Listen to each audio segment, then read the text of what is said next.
Number 10. Human Torch and Victorious. Definitely one of the most awkward moments to have happened in recent comics, I think. During Fantastic Four issue 33 at Doom's wedding to the Latvian hero Victorious, it's revealed that she actually slept with one of his enemies. Yep, you guessed it, Human Torch, aka Johnny Storm. While this is the kind of behavior we've come to kind of expect from Johnny Storm, we wouldn't expect it to have messed up everything as badly as it did, or we wouldn't have expected it on this level, I guess. The truth initially was kept a secret, but finally, up at the altar, Victorious realized her mistake in keeping it from her husband-to-be, Victor, and decided that he actually should know. Yikes, I would not have wanted to be one of the wedding guests. Ugh, would have been rough. I mean, it was rough. It became a mess really quick. Number 9. Superman and Cheetah. I know what you're probably thinking. When did this even happen? Well, it took place in a series that explores Superman's time on Earth when he was young and wild in his early 20s, before he settled into his job at the Daily Planet and ended up in love with Lois Lane. In issue number 3 of Superman American Alien, we learned that a young Clark Kent one time ended up on a yacht where Bruce Wayne's birthday was being celebrated. Of course, this was all a ruse for Bruce, who as a youngster traveled the world learning and honing his skills as a combatant and detective, so he wasn't actually there for his birthday. In fact, he wasn't actually there for pretty much any of his birthdays. As such, Clark ends up meeting a young Barbara Minerva while on the yacht. Barbara knows it's not Bruce, but still decides to have a little fun time with this mysterious stranger, and the two end up sleeping together. Barbara even encourages Clark to embrace people mistaking him for the absent Bruce, and, you know, just have a fun time. Which in the end, he does. If this strange romance bothers you, however, don't worry. It's all in good fun, as American Alien is not considered a part of the main continuity. When I found out this happened, I was like, what? But it's not part of the main continuity. It's not within the main canon. Number 8. Stargirl and Shazam. Stargirl and Shazam's relationship wasn't really awkward from their own perspective. The two heroes were both teenagers at the time, and Stargirl was aware that Shazam was really teenager Billy Batson. But it got really awkward when other heroes who didn't know of Shazam's true identity and age caught wind that the two were together. It became so awkward, in fact, that Shazam decided to break up with Courtney. Billy knew he couldn't make everyone understand without revealing his true identity, and so for that reason their relationship basically had to end. Which, yeah, that would be pretty awkward because Shazam definitely looks like an adult, so yikes, not good. Number 7. Storm and Doom. Oh man, if ever there was an awkward romance, this is definitely one of them. Although that so often is what happens when we have romances, or rather flirtations, between heroes and villains. Recently in Sword issue number 7, we saw a callback to the history between Storm and Doom. They once had a sort of impromptu date. That date, however, did not end too well, and she was trapped inside a body-tight chrome casing, aggravating her intense claustrophobia. Storm would escape this chrome prison shortly, and later would go on to heal from her claustrophobia over the coming years, but she wouldn't forget the slight that Doom had made against her. While initially she thought Doom a gentleman back then, today she is wiser. We see the topic come up again recently when Victor attempts to flirt with Aurora during a diplomatic dinner between the two, with Storm being the queen of Mars / Morocco and Doom being the ruler of Latveria. Storm quickly reminds Doom that she has not forgotten their past, to which he hastily apologizes and claims that her imprisonment was due to a malfunctioning Doombot who had acted on his behalf that evening years ago.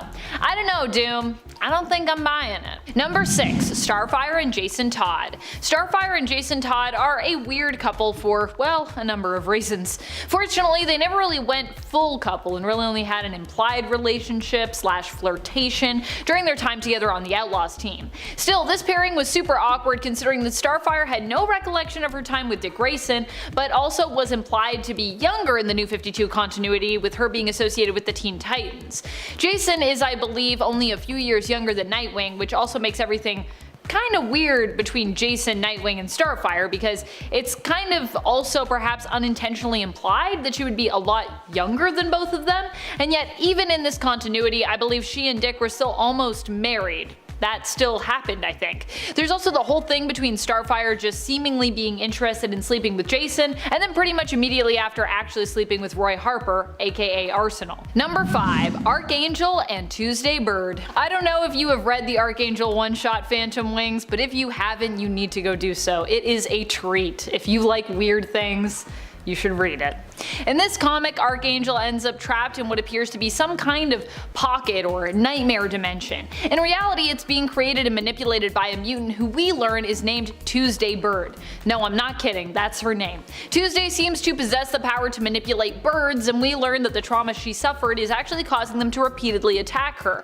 In the end, Warren and Tuesday end up with a weird attraction to one another, where Tuesday simultaneously finds him both beautiful and disgusting due to him looking like a bird because he's got wings, you know? And Warren wrestles with his own issues regarding losing his wings, his transformance into Archangel, and his feelings about his new techno-organic wings. At night, she secretly anoints his wings with oil while he sleeps. It's very weird, it's very creepy, it's very sensual. I don't want to spoil it for those who want to go back and revisit this one, but I'll just say it ends on an even weirder note, if you can even imagine that. Number 4. The Wasp and Havoc. That's right, at one point two of the most complex Marvel family trees were intertwined via Janet Van Dyne and Alex Summers' relationship. These two got together during their shared time on the Avengers Unity Squad. Although they might seem like an unlikely couple, both of these two have some shared experiences in the sense that they both had some weird and awful relationships. So seeing them together kind of gave me hope that they could find something less weird and maybe more healthy together. Their relationship even resulted in the birth of Katie Summers, their daughter. Ready for the awkward part? Well, Kang ends up resetting the timeline to save the universe, which means that their time together and the birth of Katie basically gets wiped mostly clean, meaning Katie now never existed, although sadly both Janet and Alex do remember her existence. And Janet and Alex would also end up breaking up following Axis when Havoc ended up coincidentally shielded and therefore remained evil. Boo! Justice for Katie. Justice for this relationship. I love that Alex is like, it doesn't matter now because I'm evil, so I don't care that we were in a relationship. Because that's what evil people are like. Number 3. Wallace West and Raven. Wallace West and Raven have to be one of the weirdest couples we got out of the New 52. Why? Well, because Wally West II was considered to be much younger than Raven. Some weird stuff went down when we got the New 52, as this was meant to be a complete reset of the continuity. At least, that was kind of the idea. In reality, the New 52 was more like a reshuffling of the continuity, with some things staying the same and others changing, which really only made everything more confusing and awkward for readers. One such bizarre change involved the Teen Titans. We got a fresh new Teen Titans, mostly, except some people aged up in New 52, joining just the Titans team, while others seemed to remain eternally young, staying with the Teen Titans. One such member who got left behind was Raven. She was part of the Teen Titans team, despite her being an original member in the New Earth continuity of the Teen Titans, so she should have been older. This confused people. She ended up in a relationship with Wally, which seemed pretty controversial considering that Raven should in theory be much older than Wallace West. This was a fresh continuity, but it was really hard for people to forget the past, like back when Raven actually almost ended up dating the original Wally West, Wallace's older cousin. Wally seems to be implied to be at least a decade older than Wallace West II. Then add in the fact that Raven has played the role of mentor and Wallace has played the role of student, and yeah, it gets really weird. Number 2. Husk and Angel. I've talked about this one a few times and it doesn't get any less awkward the more that I do. In fact, I feel like every time we come back to it, it only gets more awkward for me.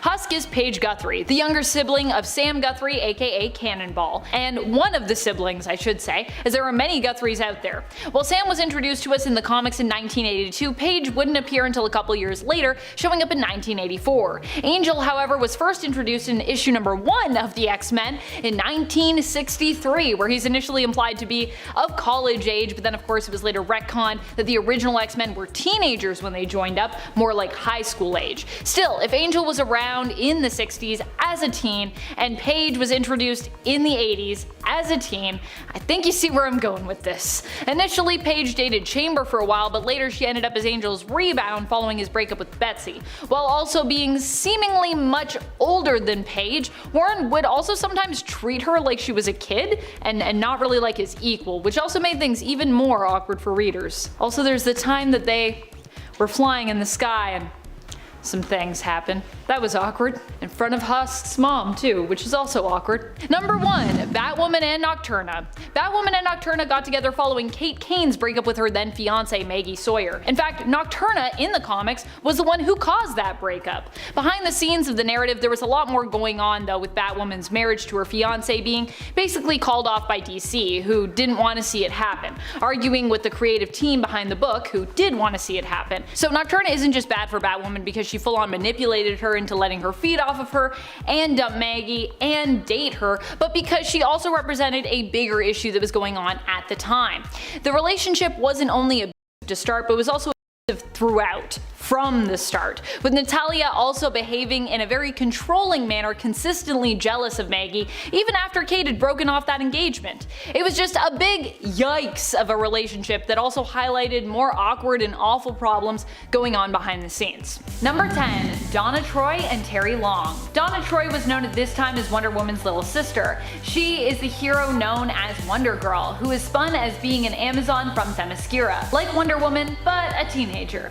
Terry and Donna's relationship ended up becoming so serious that the two got married, and he was such a constant when it came to the Titans as a supporting character that even Starfire, Donna's BFF, ended up developing a little crush on him, and he on her, to be honest, that was also pretty creepy. Donna and Terry ended up having a son together before Terry filed for divorce and a restraining order because Donna's superhero lifestyle was too dangerous for him. In the end, he and both his daughter from a previous marriage, oh yeah, he was married and divorced before he ended up with Donna, and he and Donna's son ended up dying in a car crash because, well, probably no one wants us to remember their weird and pretty awful relationship. Number 9. Black Cat and Wolverine. Wolverine and Black Cat Claws was a 3-parter released in 2010. When Felicia Hardy first met with Wolverine, they were both kidnapped by Kraven the Hunter in order for him to, well, hunt them down on his beautiful tropical island. The ultimate game of manhunt, I'd say. Now, when the issue started, Black Cat and Wolverine weren't really a fan of each other naturally, but when you're running and fighting for your life, emotions will probably be a little tender, a little exposed. But hey, nothing brings two people closer like beating up bad guys to a pulp, or of course, long walks on the beach. Either one's fine. So while it turned out that Kraven was actually a robot the whole time, spoilers, the real villain all along was Arcade and his girlfriend, White Rabbit. Bunch of fun games they're putting on there. They were behind all of this, and in the third part of the story, the cover alone suggests that the pair got much closer than the beginning of the tale. Black Cat steals a helicopter, Wolverine almost gets eaten by a fish, it's pretty tense. Later on, Black Cat admits that Wolverine was growing on her, and then a few days later, on a date, Black Cat also reminds Wolverine that she too can smell pheromones. And then we'll leave the rest up to your imagination. Number 8. Catwoman and Nightwing. Another one that I'm sure we'd rather forget. For those who aren't aware of this romance, it has definitely been shipped before by people, and the idea of Catwoman and Nightwing together has even made its way into the comics. Albeit it was mostly Selina doing the seducing here and Nightwing kind of just trying to make her stop, but definitely appearing at least a little tempted. I mean, this is Selina Kyle after all, who wouldn't be tempted, you know what I mean? Catwoman did some flirting and kissing with Nightwing while attempting to go after the same diamond that he was looking to protect. In the end, he figured out what she was really looking to do with their little dalliance, making sure that Nightwing decided to kiss and tell, thereby making Batman jealous. What? Selina, ew! This whole thing is pretty gross, and especially as like some sort of weird jealousy bait. Not even just because of Catwoman's motivation in this story, but because Nightwing is like a son to Batman. So that's like Catwoman making out with her own stepson. Number 7. Supergirl and Comet. Of course I have to talk about the time Supergirl fell in love with her pet horse. Of course. Now before you react, hear me out. It's a sapient horse with magical powers who at one point was actually a centaur in ancient Greece. So, you know, it's not too bad. It's still kind of bad. It's still a little bad. But dare I say it, he was actually quite handsome, I have to admit. He first appeared in Adventure Comics 293, and he became Supergirl's beloved pet, and then in Action Comics issue 301, he became a human being. I wish my dog turned into a human. I'd be like, hey man, what's up with the Q-tips? Why are you eating Q-tips every day? Yuck, stop. So just how did this happen? Well, a comet, that was passing Earth, turned him into a human man appropriately named Bronco Bill. And if the name isn't selling you, he also became a rodeo star. I guess he has quite the experience in the field, literally speaking as well. Supergirl and rodeo star Bronco Bill fell in love and dated for some time until he, you know, turned back into an animal. At that point, they called it off. Look, I have so many questions, I'm just afraid to ask them. Number 6. Tony Stark and Emma Frost. A lot of people have been confused about the potential future wedding that was made mention of in History of the Marvel Universe issue 6 between Tony Stark and Emma Frost. Or maybe you're not confused because maybe you didn't know about this, but this is a thing. This seems like one of the most random mashups to happen in comics, within the same universe at least. And yet some are speculating it could just be a marriage in name alone, and more about a strong business partnership cemented through marriage. However, did you know that Tony and Emma actually have a romantic history? You might have missed the brief mentioning of it, but back in the 2006 Civil War in issue number 3, it was alluded to that Tony and Emma have potentially been sleeping together on and off for years, when neither of them were otherwise attached. As weird as these two together sounds, I mean, it does kind of make sense. Both are powerful people with an appreciation for the finer things, and who are both masters when it comes to business dealings. So they might have more in common than you think. And if you're wondering, yes, Scott does know about it apparently. Number 5. Lois and Super Baby. Okay, being turned into a baby can be fun, definitely. In issue 147 of Batman, Bruce Wayne became a baby for a little and Robin didn't, so it was a good time. It was fun. The dynamic was funny. Just a little Batman using balloons to gain height. It's great. But sometimes it can get a little weird. For example, in Superman's Girlfriend Lois Lane issue 59, we see more of this babyverse come to life, and it's kind of serious and totally creepy. It starts out with Super Baby getting spanked, which is quite the intro.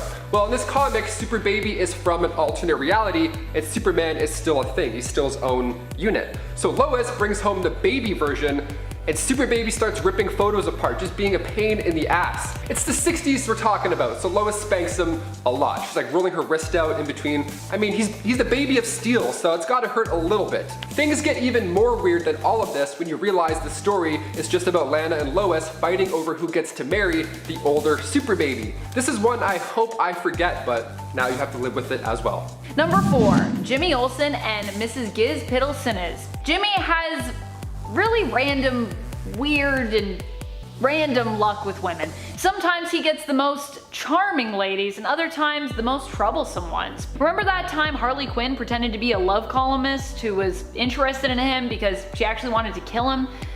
That happened. He's had all sorts of superpowered and alien girlfriends over the years, but one of the weirdest instances of romance for Jimmy happened in issue 100 of Superman's pal Jimmy Olsen, during an issue where we saw him married, or almost married, to Lucy Lane, Lois's sister. In fact, the wedding ended up not happening after all Jimmy's exes showed up who still had a thing for Jimmy, including Miss Giz Piddlesinas from the 5th Dimension. We'll just call her Miss Giz for short. Thank you past Amanda that wrote this. She is a trickster imp who hails from the same home as Mr. Mixie. She loved Jimmy so much, she sabotaged his marriage to Lucy, making it so that every time the pair kissed, Superman would be transformed into a mole. I'm not kidding, this also really happened. Something Jimmy later referred to as the mole effect. Wow, that's great, Jimmy. Miss Giz's undying and mischievous love for Jimmy actually succeeded in breaking up Lucy and Jimmy. Jimmy never gets any love in the end. Number 3. Killer Croc and Orca. A fishy match made in heaven, that's for sure. I wouldn't want to double date with these two. I mean, the smell alone, I'll take the check. Let's get the hell out of here. In the Injustice Elseworld series, Killer Croc and Orca are married. Now, they must have met on Plenty of Fish or something. Now, that sounds like a pretty serious romance as it is, but in Injustice Volume 2, Issue 42, things get to the next level. Orca walks in, announces that she's pregnant, and the room goes silent. No one makes a peep. There's a dull in the air. And then Killer Croc just slowly stands up, looks around for a little, and then tells the gang that he should probably head out now. He's not too pumped at the moment, but we definitely were.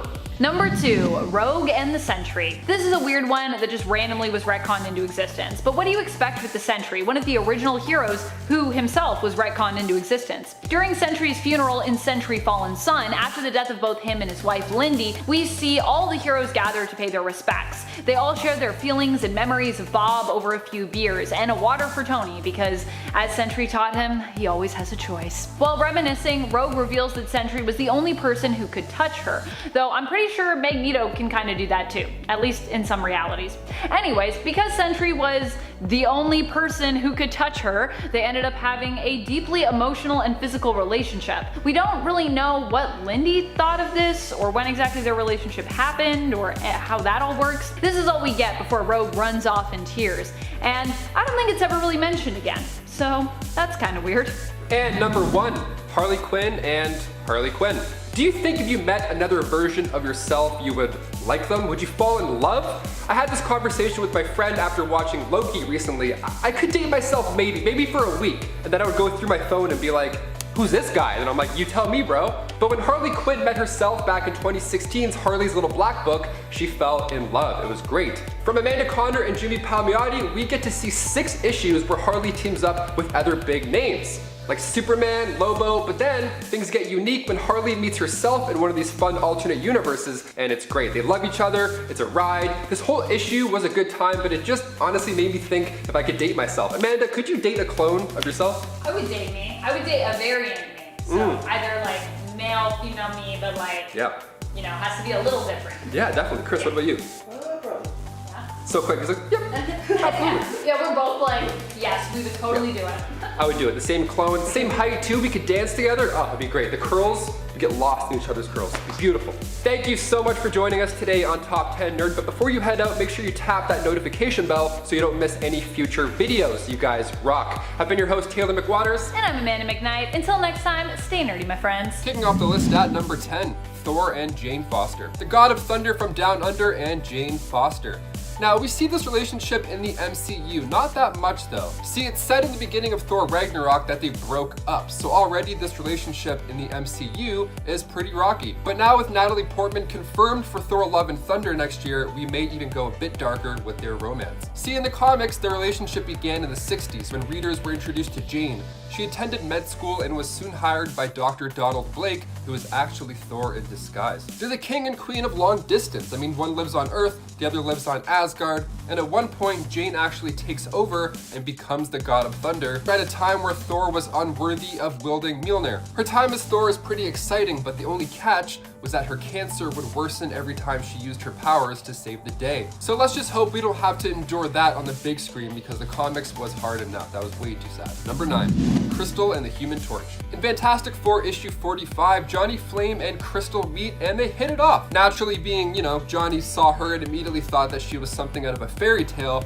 How cute. So he approached her and of course this spooked her, causing this giant gust of wind, a quick storm, and then poof, she was gone, nowhere to be seen. Johnny is like, what the blazes was that? Why is she gone? How did this happen? Mysteries, mysteries. A few pages later, he runs into her again, but this time they show each other their superpowers, and that makes them instantly bond. The Fantastic Four needed a replacement temporarily while Sue was recovering from having their first child.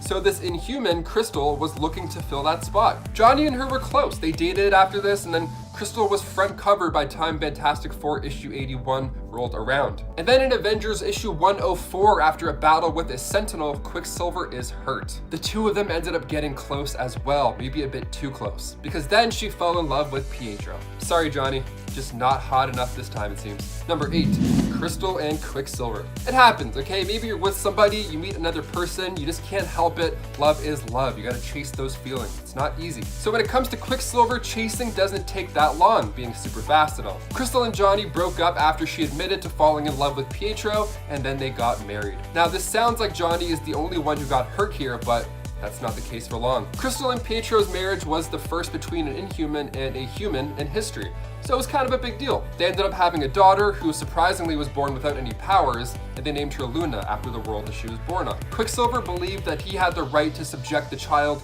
to the Terrigen Mist, but Crystal wanted her to grow up normal. So their marriage now began to spiral. Quicksilver's temper was ruining things, and Crystal had an affair with another man named Norm Webster. She told Quicksilver while she was unwell and half asleep. It was wild. Funny enough, Norm was actually the same guy who sold the Vision and Scarlet Witch their home in Vision and Scarlet Witch issue 1, volume 2. Once Norman found out that Crystal was married, he was like, nah, I'm out of here. I'm bouncing. See ya. Crystal then left Quicksilver with Luna and then returned to the Fantastic Four, searching for that relationship with Johnny again.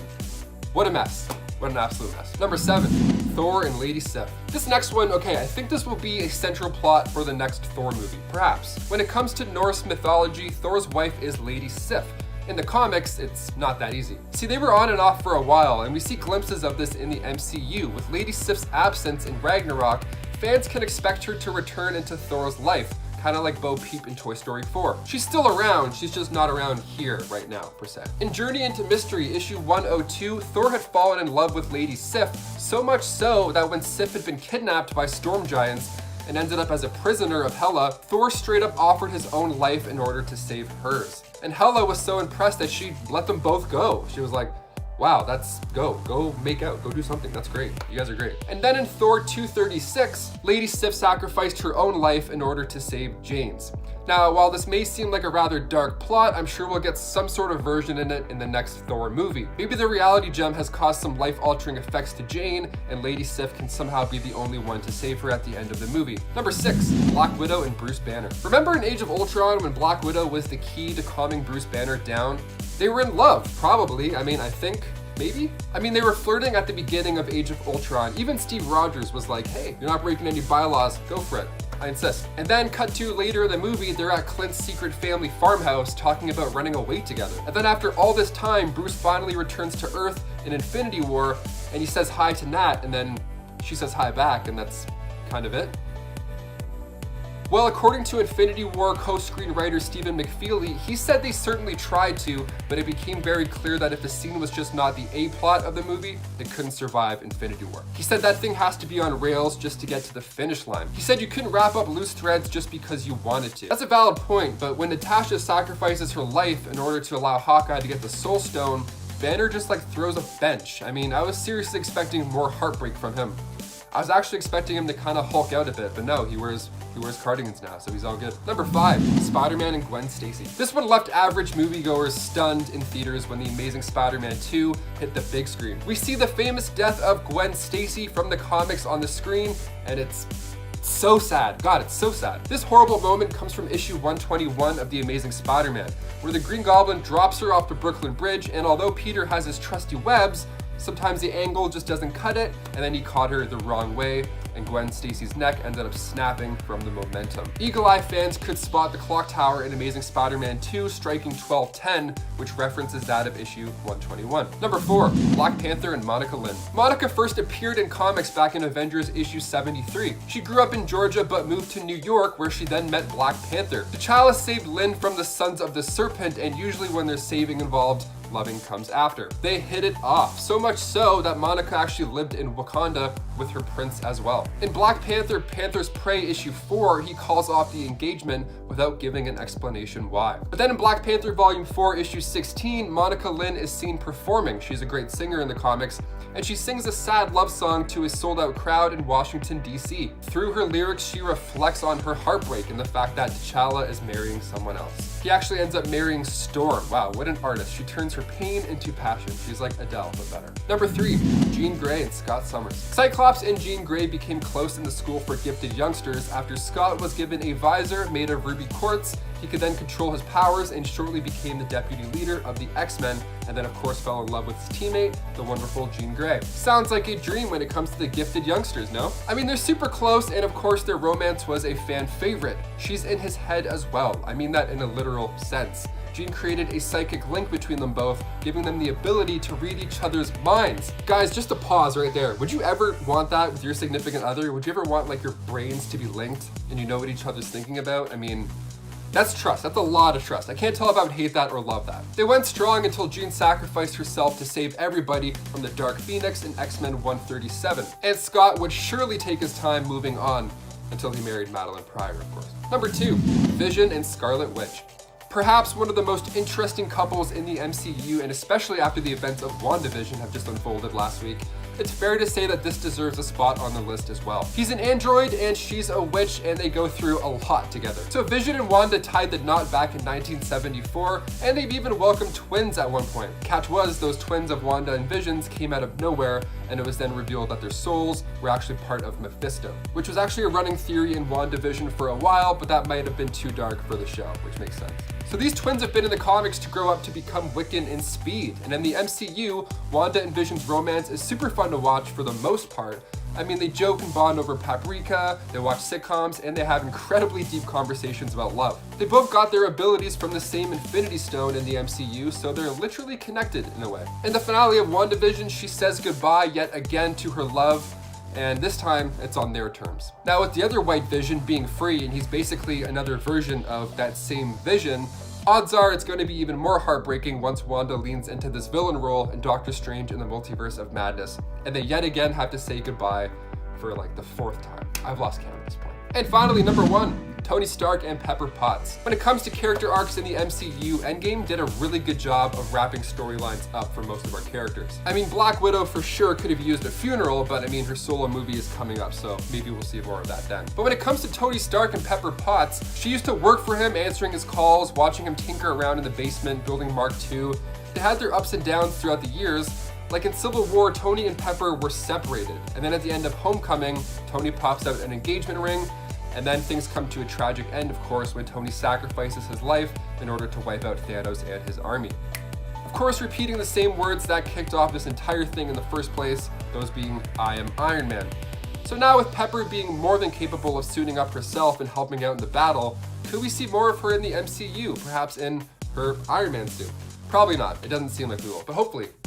Time will tell. Fingers crossed. Number 10, Julie Madison. Not so much weird in the way her romance with Bruce went, especially considering this tends to be how most of them go. But Julie Madison had probably one of the weirdest romances because she was Bruce's first love that no one really ever talks about now. Julie Madison was first introduced in Detective Comics Volume Number 1 in issue 31. She was a socialite and later an actress originally who often played the role of damsel in distress in stories featuring her, where she would then need to be rescued by Batman. She also was dating and engaged to Bruce Wayne himself, but broke off their engagement because Bruce wouldn't get a real job, not knowing that, well, he was Batman. Although also kind of a weird criticism coming from a socialite, but I guess Julie had the job of an actress, working under the stage name Portia Storm, and Bruce being the owner of Wayne Enterprises maybe didn't count. Granted, of course, Wayne Enterprises wouldn't actually be introduced in the comics until 1987, and Bruce does respond with the fact that he simply cannot be bothered with anything remotely connected with work. So yeah, I kind of get her mentality. She was like, "You gonna get a real job?" And he was like, "Girl, I have so much money, no." It's a fair response, but it's a fair concern. Number 9, Wonder Woman. These two are just kind of weird together because, well, they're not really on the same playing field. That being said, a lot of people love Batman and Wonder Woman together and heartily ship them, but for me, I personally think Wonder Woman is better without a man in her life. Even Steve Trevor, who often ends up being her mainstay love interest throughout many of her series. Diana and Bruce, beyond heroics, also don't really share a lot in common, and while Bruce likely has much to gain from being in a relationship with Diana in terms of what he can learn and how he can grow as an individual with her, I don't think Wonder Woman has as much to gain from him. Not to like super diss Bruce or anything like that, or Batman. Not to mention Bruce's terrible track record when it comes to, well, how he tends to treat his romantic partners, so might not be good. Although maybe Wonder Woman would put him in his place, but Number 8, Jim Gordon. In the Harley Quinn animated series, while the romance between Jim Gordon and Batman isn't quite official, it's still kind of implied that Jim has a bit of a thing for Batman. Or might, if he considered what his intense feelings potentially mean. In this show, we see Commissioner Gordon on the brink of a mental break, almost completely unhinged, bags under his eyes, ranting at just about anyone who will listen to him about his distraught personal life and emotional baggage. He also just really likes to drink. He often turns to Batman, hoping he'll be his BFF, or more seeing him as his BFF and hoping he'll be there, and hoping he'll be that shoulder to cry on for him. But Batman only sees Jim as his co-worker in the series. However, he does begrudgingly agree to be friends with Commissioner Gordon near the end of the season 1 episode, "You're a damn good cop, Jim Gordon," in order to get Jim to give up Clayface's arm, who he has intensely befriended. Yeah, also if you haven't seen Harley Quinn the animated series, what are you doing with your life? Go watch it. It's so good. Number 7, Talia al Ghul. Even if you ship these two together, you have to admit how weird their relationship really is, especially when it comes to them having a child together, where all versions of how that went down are just really messed up and involve people having really weirdly positive feelings at times about things that should not be considered positive. The most well-known child of theirs together being Damian Wayne, who Talia forced herself on Bruce to get. Pretty awful. Add in the fact that they both come from two different sides of the tracks, and it makes for a messy romance, which for some works. I think Catwoman and Batman actually managed to not always see eye to eye and make it really work between them, but Talia and Bruce not having a lot of compromise between them makes it much more challenging. Also, she forced herself on him to get a son! This is not okay. Not okay.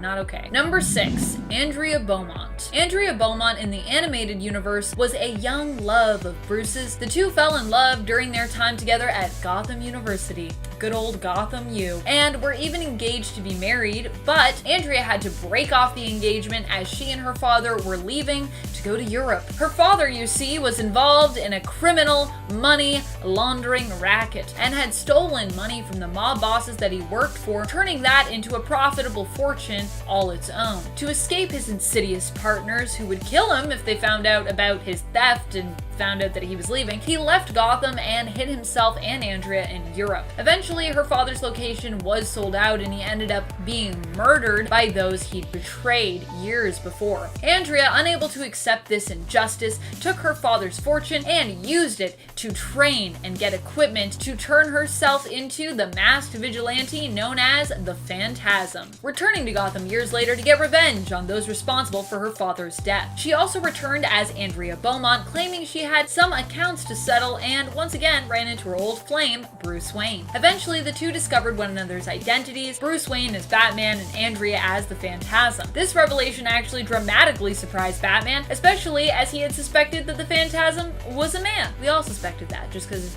how the Phantasm looked, and then we were like, huh, there you go. Don't judge a book by its cover. Just because someone looks like a man doesn't mean they are a man. Gender pronouns. Look at this. We're having revelations here. Number 5, Jezebel Jet. One of the weirdest relationships Batman has had by far. His relationship with Jezebel Jet is strange considering all the revelations it came with. Jezebel was originally presented as the leader of a small nation, and, well, she was the leader of a small nation, but she was also secretly working for the evil organization known as the Black Glove, or, well, maybe not so secretly, apparently. Jezebel initially rebuked Bruce's advances when they first met, claiming she did not want to be another notch on his bedpost, but eventually the two did end up dating, and it even got serious enough that rumors spread of a potential proposal and engagement between the two. However, that definitely was not meant to be, as Jezebel ended up betraying Bruce, and I put that in air quotes because, well, Batman would actually later claim that he knew of her true allegiance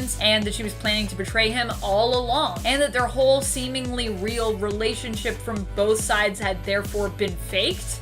How confusing. Number 4, Harley Quinn. We have seen some pretty flirty moments happen between these two across various comics, both in the main continuity and outside of it. In the alternate world of White Knight, Harley and Bats even seem to be moving towards some kind of romantic relationship or love connection after the death of Jack Napier, who was once the Joker, then reformed, and then lost his mind kind of again before he passed away. Recently, we've seen Batman and Harley teaming up during Joker War, and they've had some kind of strange and seemingly intimate emotional moments together. Although nothing physical ever happened between the two, unless it happened off panel or something. But definitely some emotional stuff is happening there. There's some relationship building. While Harley has always had a thing for Bruce Wayne, she has no interest in Batman, and so it really seems weird to me when writers or fans seem interested in matching these two up. Because like Harley with Bruce Wayne I could maybe see, but like Harley with Batman. Number 3, Ra's al Ghul. Am I gonna talk about this weird kiss? Well, you bet I'm gonna talk about this weird kiss. During Batman Beyond, Ra's comes up with the perfect scheme to preserve his own life after the Lazarus Pit failed to restore him. He takes over Talia's body and goes to Bruce disguised as her, attempting to seduce Bruce into agreeing to treatments which will see his youth and his strength restored to him. While under the guise of Talia, at one point Ra's even kisses Bruce to really sell this to him. Later, it's revealed what Ra's was really up to, hoping to de-age Bruce and swap bodies with him, returning to Gotham posing as the son of Talia and Bruce. Fortunately, Batman, Terry McGinnis, stops him, and even Bruce seems weirded out by the fact that Ra's in Talia's body made out with him. Which, yeah, that's weird. Right? Number 2, Cheetah. In the Justice League animated series, Cheetah and Batman have a really weird, sexy moment together. Master of Seduction, Batman, is obviously meant to be playing Cheetah here, and she totally falls for it, sealing their newfound respect for one another with a kiss. It is also heavily implied here that Batman has a cat fetish. I'll let you be the judge on that one, though I suspect there might actually be something more to that bit than it just being something you say to manipulate a cat lady like Cheetah. Number 1, Barbara Gordon. I mean, if we are talking about weird Batman ships and relationships, this has to be one of the weirdest ones out there. Honestly, if you think Batman and Robin are weird, this is on the same level as that. Barbara Gordon is also known as Batgirl, a member of the Bat family and Batman's protege and sidekick. She's also known for being the longtime love interest of Dick Grayson, who to Batman is like a son. She is also known for being the daughter of Commissioner Jim Gordon, Batman's colleague and his friend. And yet, outside the main continuity, Batman and Batgirl have slept together and had a relationship. At one point in Batman Beyond 2.0, the digital comic series, Bruce even got Babs pregnant while Dick was out of town in a flashback story. Awkward for so many reasons. While it's important to consider this is an alternate universe and many people therefore don't consider it to be canon, it's still, in my mind, pretty weird and messed up that Bab is part of a love triangle featuring both Dick Grayson and Bruce Wayne.